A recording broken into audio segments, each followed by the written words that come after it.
लाइक delete करो, भीगा delete करो, सारा चाइनीज आर्ट डिलीट करो।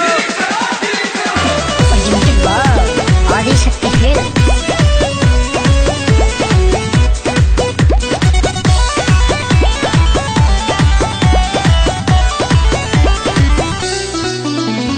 यारो खबर आने की न है कोई बात, हमने दिखाया चाइना को औकात।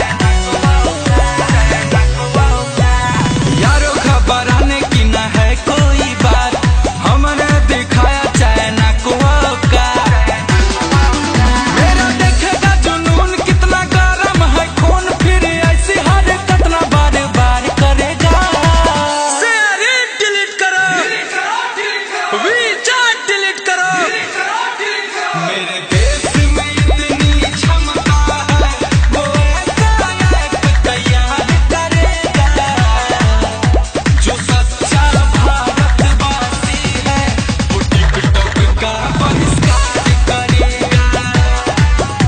जो सच्चा भारतवासी है, वो चाइनीज ऐप का बहिष्कार करेगा।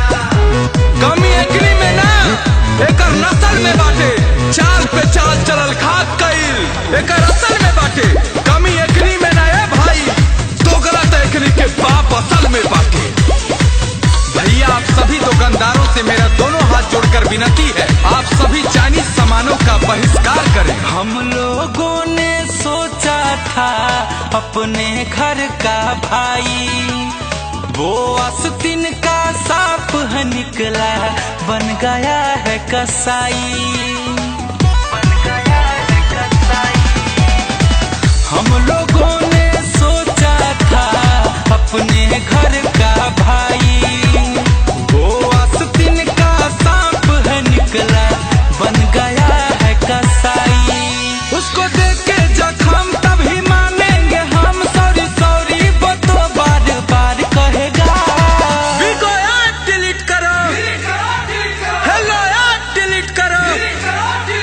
मेरे देश में इतनी क्षमता है, वो ऐसा ऐप तैयार करेगा जो सच्चा भारतवासी है, वो टिकटॉक का बहिष्कार करेगा। जो सच्चा भारतवासी है, वो चाइनीज ऐप का बहिष्कार करेगा। अब लागत बर्दाश्त ना होई, अब केहू पे आस ना होई, कबो ना भुलाए वाला घात का दल रे। अब तो चाइनीज सामान के बहिष्कार कर ही के होई। वंदे मातरम नाम से उसके नफरत गुंजन करेगा जीवन भर। बहुत धैर्य का लिया परीक्षा, अब न होगा सबर, अब न होगा सबर। नाम से उसके नफरत अखिलेश होगा जीवन भर। बहुत धैर्य का लिया परीक्षा, अब न होगा सबर। हम सब होंगे जब एक उसका माइंड होगा क्रैक, जी मोदी जी से वो बार बार करेगा। ब्यूटी प्लस डिलीट करो, सारा चाइनीज आर्ट डिलीट करो।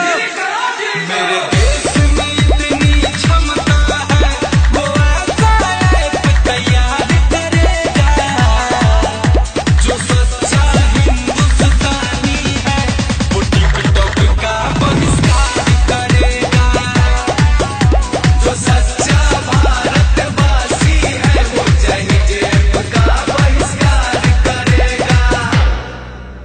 मेरे प्यारे दोस्तों, मैं गुंजन सिंह आप लोगों से यह कहना चाहता हूं कि आप लोग सारे चाइनीज सामानों का बहिष्कार करें। आप लोगों ने हाल ही में देखा, हमारे 20 जवान शहीद हुए इन्हीं चीनी के रचे हुए षड्यंत्रों के द्वारा। तो आइए हम और आप मिलके चीन के सभी ऐपों का बहिष्कार करें। जय हिंद, जय भारत।